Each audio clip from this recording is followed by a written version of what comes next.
Buenos días, chicos. Continuando con los transistores, ahora vamos a hablar acerca de lo más importante de los transistores, que son sus corrientes. Aquí tenemos las corrientes del transistor y cómo se comportan, ¿ok?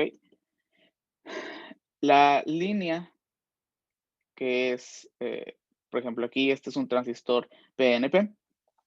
Ustedes pueden ver dos tipos de línea. La línea punteada es como realmente se comporta los electrones en este transistor, y las líneas que no son punteadas son en sí las corrientes que nosotros vamos a tomar en cuenta para cuando nosotros hagamos el análisis, ¿ok? El emisor va a ser la fuente de los electrones, ¿ok? Y casi la mayor parte, ahora sí que 99%, casi casi, de la corriente que va a llegar en el emisor la va a tener el colector. ¿Se acuerdan que habíamos dicho que esta región era excesivamente dopada? Entonces, como es excesivamente dopada, es por eso que tiene la mayor cantidad de electrones y obviamente la mayor cantidad de corriente. El colector, al estar medianamente dopado, si recuerdan el video anterior, eh, este tiene la mayor parte de los corrientes de los electrones que vienen de la corriente del emisor. Y eso nos deja la base. La corriente de la base es muy, muy pequeña. Si vieron que era ligeramente dopada. Y es por eso que tiene menos corriente y esta es a menudo menor del 1% de la corriente del colector. Hablando de esto, nos da una relación de corrientes muy importante.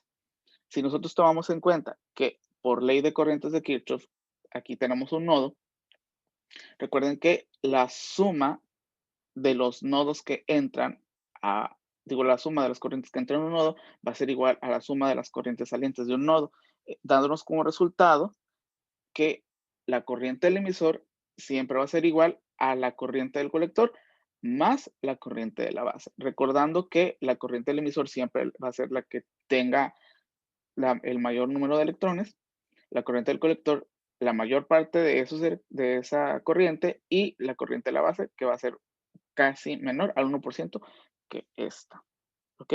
Dando esto, si nos decimos que esto es menor de 1% del colector, pues este es a veces casi despreciable, lo cual nos dice que esta corriente del emisor es casi igual a la corriente del colector, ¿ok? Entonces esto es bien importante. La corriente del emisor casi es igual a la corriente del colector.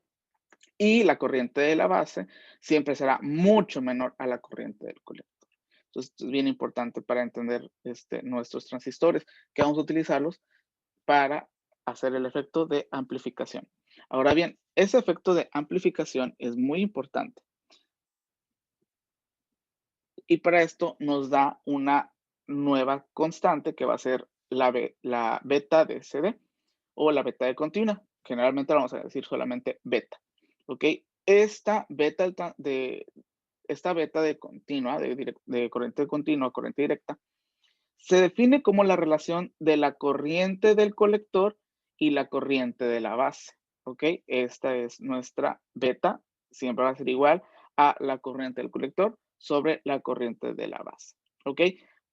Esta beta, ¿qué es? Es la ganancia de corriente. ¿Qué es esto? Nosotros cuando tenemos un amplificador, chicos, eh, si ustedes piensan en amplificar, es hacer más grande una señal.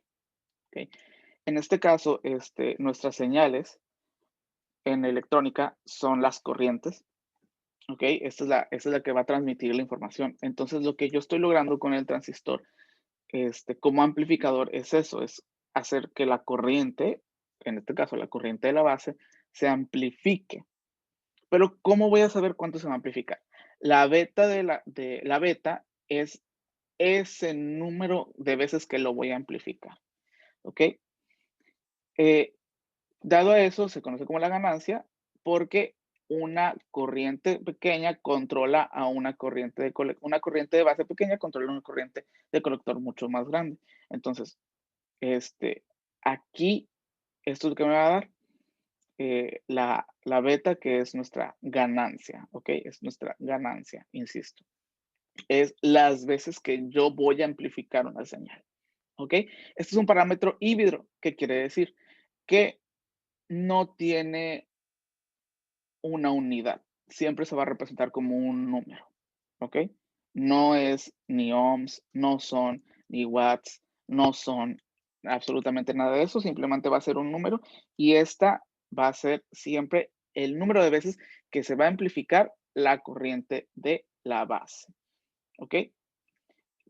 Si yo veo los datasheets, si yo investigo mis datasheets, yo voy a encontrar que esta beta en los datasheets se pronuncia, bueno, se encuentra como HF, ¿ok? Que es un parámetro híbrido.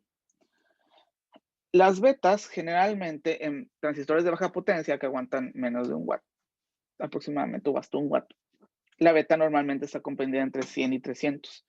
Acuérdense, no tiene unidad. 100 y 300, ¿qué? 100 y 300 veces que yo voy a poder amplificar esta señal.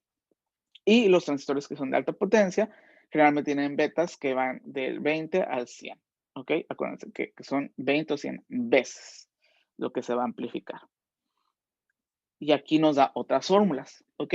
Ahora, si yo desconozco la corriente del colector, yo puedo encontrarla este, multiplicando la beta que yo tenga en mi circuito o en mi transistor por la corriente de la base y así de esta manera yo puedo conocer cuál es la corriente del colector. Y si yo desconozco cuál es la corriente que está pasando por la base, yo lo que puedo hacer es la corriente del colector, yo la puedo dividir entre la beta de corriente directa. Y así nosotros podemos saber cuántas veces eh, cuál es nuestra corriente, ya sea del colector o de la base. Y hasta aquí vamos a dejar qué quieren decir nuestras corrientes en los transistores y la beta de la corriente directa que nos sirve para el proceso de amplificación. Muchas gracias por su atención.